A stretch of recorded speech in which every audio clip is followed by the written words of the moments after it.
일주일에 한 번 쉬는 날이면 맥주 한 캔 마시고 일찍 침대에 누웠지만 잠은 쉽게 오지 않았다. 쉬는 날만이라도 마음을 좀 편히 먹으면 좋으련만 그 순간조차도 불안이 엄습해왔다. 그럴 때면 그 감정을 애써 짓누르기 위해 유튜브를 켜고 내가 좋아하는 다큐 3일 영상을 보곤 했다. 나와 같은 처지의 사람을 보며 위로를 받고 혹은 더 힘든 상황의 사람을 보며 용기를 얻고 싶어서. 그 영상 중 나를 울렸던 영상이 사법연수원 편이다.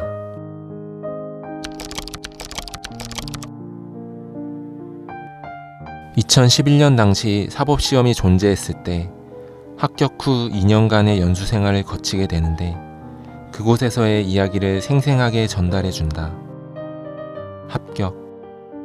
이 얼마나 가슴 떨리는 단어인가. 수험생이라면 그 단어만 봐도 가슴이 철렁 내려앉는다. 연수원 임용식에서 합격생들의 얼굴에는 어색하지만 그 누구도 흉내낼 수 없는 진솔한 웃음이 배어나왔다. 나에게도 저런 날이 올까? 영상 시작 5분도 되지 않아 가슴속에서 뜨거운 것이 올라온다. 입소 후 첫 주말 모두 MT를 떠났다. 방에 빙 둘러앉아 차례대로 자기소개를 하는데 사정없는 인생이 있겠는가. 각자 겪었던 힘든 수험 생활을 덤덤하게 뱉어내는데 당시 지금의 나보다 어린 나이의 합격생들이 하나같이 어른스러워 보였다. 그중 나를 울린 지금의 동갑내기 조혜연 씨의 말. 아버지가 시험 한 달여 앞두고 어버이날 돌아가셨습니다. 아버지께서는 의식을 잃고 중환자실에 계시는데 저는 그럼에도 불구하고 공부를 해야만 하는 그 상황이 너무 싫었습니다. 매일매일 울면서 공부를 했던 것 같고 항상 휴대전화를 옆에 두고 공부를 했습니다.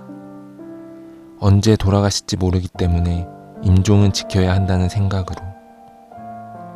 누가 저한테 그런 위로를 해줬는데 부모님께서는 자식이 가장 큰 일을 앞두고 있을 때 돌아가신다고 하더라고요. 저희 아버지도 저를 합격시켜 주시려고 시험 직전에 돌아가신 것 같습니다. 부족한 제 답안지에 황금 테두리를 들러주셔서 제가 합격할 수 있었던 것 같습니다.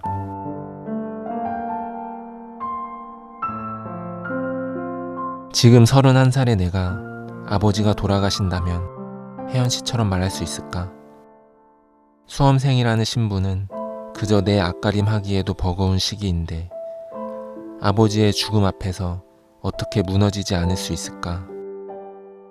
이 영상을 보고 마음도 아팠지만 무엇보다 많은 용기를 얻었다.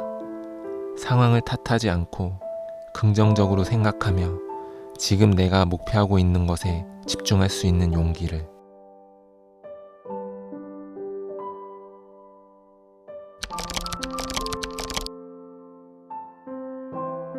면접 준비를 열심히 하면서 조원들과 굉장히 친해졌기에 두 번째 회식을 할 때의 일이다. 모의 면접을 돌리는데 다들 부족한 부분이 많아 멘탈이 털려서인지 몰라도 짠하고 먹는 맥주 맛이 무척이나 달았다. 오랜만에 일하고 먹는 맥주 맛이랄까. 한창 분위기가 무르익어가고 있을 때쯤 조원 한 명이 조심스럽게 말을 꺼냈다. 아버지가 시험 3주 전에 돌아가셨어요. 저도 이번에 스피치 학원 등록하고 싶었는데 아버지가 안 계시니 금액이 부담되더라고요. 벙쪘다. 수험생에게 세상은 왜 이리도 가혹한가. 이 친구는 올해 3년차 재시생이었고 아버지가 수험생활 내내 투병 중이셨다고 했다.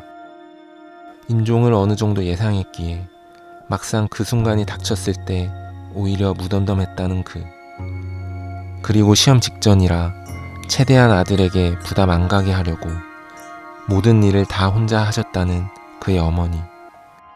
애써 덤덤하게 말하고 있지만 이 얘기를 저 표정으로 말하기까지 얼마나 많은 눈물이 있었을까.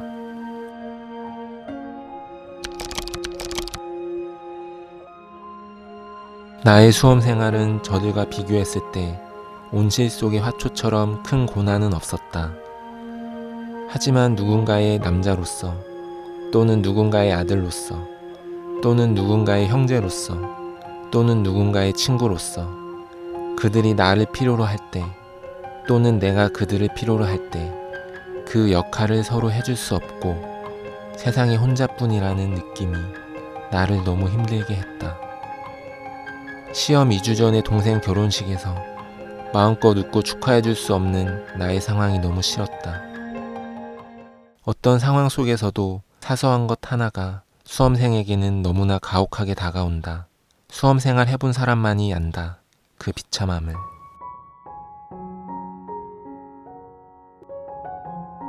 그러나 감히 말하건대 그렇기 때문에 더더욱 그 비참함을 잊지 말자. 그 비참함을 딛고 일어서서 덕분에 인생에 좋은 자양분이 되었다고 훗날 웃으며 말할 수 있도록 합격의 순간을 맞이하자. 반드시 그날은 온다.